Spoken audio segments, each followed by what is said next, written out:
प्रणाम करते करते बाबा ने एक बात बड़ी सुंदर यहां बताई। उन्होंने इस राम कथा को कुछ कांडों में, कुछ भागों में विभक्त कर दिया। बाल कांड, अयोध्या कांड, अरण्य कांड, किष्किंधा कांड, सुंदर कांड अर्थात लंका कांड, और उसके बाद उत्तर कांड। इन कांडों से होती हुई कथा अपने विराम, अपने राम के उस वैभव तक पहुंचती है जो अयोध्या में बैठकर पूरे जगत का कल्याण कर रहे हैं। तो जो बालकांड है असल में भगवान का दर्शन है, ये पूरे सातों कांड। तो जो बालकांड है वो भगवान के चरण है। भगवान के चरण, जब हम भगवान के दर्शन करते हैं तो सबसे पहले दर्शन हम उनके चरणों से शुरू करते हैं। तो जो बालकांड है वो भगवान के चरण है, और ये अयोध्या कांड है वो भगवान का जंगा प्रदेश है। उसके बाद अरण्य कांड भगवान का कटी प्रदेश, कमर। किष्किंधा कांड भगवान का वक्षस्थल, जहां सभी को प्रेम दे रहे हैं, भालुओं को, बंदरों को, सबके लिए भगवान का हृदय यूं खुला हुआ है। और उसके बाद सुंदर कांड जहां फल है, जहां सुंदर पर्वत, महेंद्र पर्वत है। और लंका कांड जहां उस फल का सुख है, अर्थात उस फल का निचोड़। उसके बाद उत्तर कांड जो उस फल और फूल का रस है, जो भगवान के मस्तिष्क तत्व ज्ञान और ब्रह्म विद्या अध्याय के द्वारा हमें प्राप्त होगा। जो ब्रह्म, जो उस ब्रह्म को जानने के बाद हमें प्राप्त होगा। उस ब्रह्म की इस 9 दिवसीय यात्रा को जानकर उसके समीप आकर हमें प्राप्त होगा। वो ज्ञान को लेने के लिए हम इन समस्त बालकांड से लेकर उत्तरकांड तक की यात्रा करेंगे। रामचरितमानस का एक और बड़ा सीधा मतलब है कि मन को निर्मल बनाओ। निर्मल मन जन सो मोहि पावा, मोहे कपट छल छिद्र न भावा। भगवान कह रहे हैं। अर्थात इस कथा में प्रवेश करने के पहले हम सबको चाहिए कि अपने मन को पवित्र और निर्मल करके बैठे। ये 9 दिवसीय यात्रा सिर्फ 9 दिवसीय यात्रा नहीं है, ये कई जन्मों से आ रही यात्रा, कई जन्मों तक जाने वाली यात्रा है। इस यात्रा के मुकाम को तय करने के लिए 9 दिन मिले हैं। हम तय करेंगे और उस राम से भेंट करेंगे जो हमारा राम है, जिस राम को पाने के लिए जगत में हमने जन्म लिया है। इस पूरे जगत को अपनी दृष्टि से देखते हैं तो हमें जगत में सब कुछ दिखाई देता है, सब कुछ दिखाई देता है, लेकिन कई बार जगतपति दिखाई नहीं देता। और जगतपति जब नहीं दिखता तो हम सोचते हैं कई बार कि क्यों नहीं दिख रहा। तो एक बार एक खोजी, एक खोज को लेकर एक व्यक्ति एक संत के पास पहुंचता है और संत के पास जाकर कहता है कि मैं ईश्वर को पाना, ईश्वर को जानना चाहता हूं। संत बड़े प्रसन्न हुए, भाई चलो अच्छी बात है, ये तो बहुत अच्छा कार्य आप करना चाहते हैं। संत ने कहा कि आपके पास कुछ है, कुछ धनवन है? बोला धन तो ज्यादा नहीं, बस मेरे पास एक सोने की गिन्नी है, सिक्का है। संत भगवान ने उस सोने के सिक्के को अपने हाथ में ले लिया और अपनी हथेली पर कुछ लिखा और उसके ऊपर वो सिक्का रख दिया और फिर उससे कहा कि बताओ तुम्हें क्या दिख रहा है? तो व्यक्ति कहता है कि मुझे सोने का सिक्का दिखाई दे रहा है।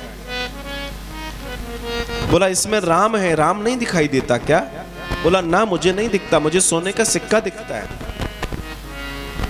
तो कहा इस सिक्के को हटाओ। जैसे ही सिक्के को हटाया उसके नीचे लिखा था राम।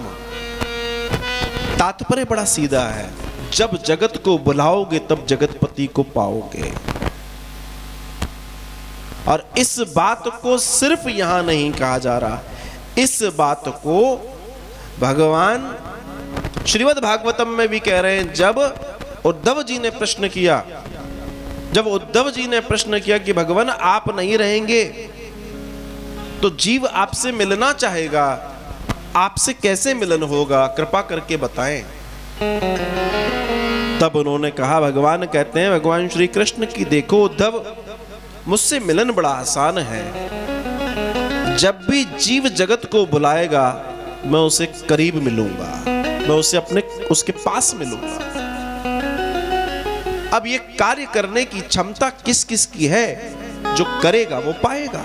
श्री राम कथा और भगवान श्री कृष्ण कथा, इन दोनों में कहीं कोई अंतर नहीं है। भगवान की राम कथा ठीक वैसे ही भगवान श्री कृष्ण की भागवत रूपी वांगमय स्वरूप है जैसे श्री भागवत जी है या राम कथा है। श्रीमद् भागवतम आरोग्यम प्रत्यक्षम कृष्ण एव ही, ठीक वैसे ही है। राम कथा के हेतु, आपके जीवन में राम कथा सुनने का हेतु क्या है, यह भी बहुत आवश्यक है। स्वांत सुख, जैसे तुलसी बाबा ने बोला कि मैं स्वांत सुख के लिए, अपने सुख के लिए, मैं अपने सुख के लिए इस कथा की बात कर रहा हूं, ये कथा अपने लिए लिख रहा हूं। कि एक और बड़ा विमर्श आता कि जो हृदय में आ रहा है वो लिखा जा रहा है, लेकिन अगर मान लीजिए वो कहते हैं मैंने सबके सुख के लिए लिख दी, तो सब कहते हैं इसमें फिर ये और जोड़ दो और ये और घटा दो, इसमें कुछ ऐसा लिख दो, इसमें कुछ ऐसा नहीं लिखो। तो तुलसी बाबा ने इस घटना को भी दिमाग में रखा और रखकर उन्होंने एक बड़ा काम ये कर दिया कि पूरी कथा लिख दी और लिख दिया स्वांतः सुखाय रघुनाथ गाथा। मैं इस रघुनाथ गाथा को स्वांतः सुख के लिए लिख रहा हूं, अर्थात किसी और को कोई अपने दिमाग को लगाने की आवश्यकता नहीं है। लेकिन एक बहुत बड़ी और बहुत सुंदर बात यहां देखने की है, और वो ये कि तुलसी बाबा ने जिस कथा को स्वांतः सुखाय लिखा, आज दुनिया के 160 देशों से भी ज्यादा जगह पर राम कथा गाई जाती है। आप अपने लिए कुछ करें। कई बार व्यक्ति कहता है मैं अपने लिए जीना चाहता हूं, जियो, अपने लिए करो, लेकिन ऐसा करो जिस तुम्हारे अपने से हर किसी को अपनापन हो जाए, औरों का भी भला हो। जब तक आपके भले में औरों का भला नहीं छुपा, औरों के भले में आपका भला नहीं छिपा, वो एक बड़ा स्वार्थ है। ऐसा स्वार्थ जिससे दो लोगों का भला नहीं हो सकता, वो स्वार्थ जीवन में कोई लाभ नहीं दे सकता। आपकी दृष्टि में हर कार्य ऐसा होना चाहिए कि उससे सिर्फ आपका नहीं, पूरी दुनिया के लोगों का भला छुपा होना चाहिए। स्वांत सुख पहला। दूसरा, मन के बोध को जानना, और तीसरा, वाणी को पावन करने का अगर सौभाग्य है तो वो राम कथा, वो राम की कथा है, वो रामायण है, वो रामचरितमानस है। और तुलसी ने सबकी वंदना करके ये बता दिया कि तुलसी बहुत सच्चे संत हैं। असल में वो विद्वानों को, भगवानों को भी कर रहे हैं तो चोरों को भी कर रहे हैं, पहाड़ों को भी कर रहे हैं, नदियों को भी कर रहे हैं, बेकार को भी कर रहे हैं, अच्छे को भी, सबको नमस्कार कर रहे हैं, प्रणाम कर रहे हैं। एक सच्चा संत वही है जो किसी को असंत न समझे। तुलसी बाबा की नजर में कोई बुरा है ही नहीं। तुलसी बाबा की नजर में तो सब राम जी के हैं,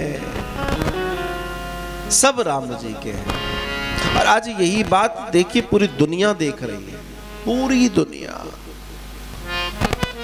एक राम कथा, एक रामायण, एक मानस को पूरा जगत नहीं, आप देखिए कि जहां देखो वहां राम कथा गाई जाती है।